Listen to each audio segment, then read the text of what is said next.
అంతేకాదు యేసును నమ్మని సమాజాన్ని కూడా మనము సరైన పద్ధతిలో యేసుక్రీస్తు బిడ్డలుగా యేసును నమ్మని సమాజాన్ని కూడా నడిపించగలుగుతాం. ఎగ్జాంపుల్ మదర్ తెరేసా కాదంటారా? మదర్ తెరేసా క్రైస్తవ మట్టుకేసారు చూస్తే ఏది చూడలేదు. సమాజాన్ని ప్రభావితం చేయగలిగింది మదర్ తెరేసా.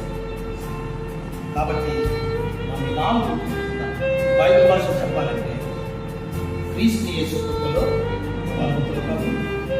శ్రమను అనుభవించు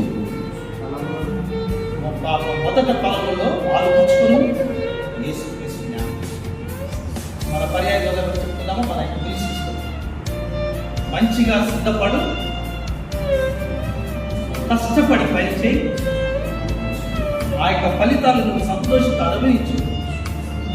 యేసుని మర్చిపోవద్దు.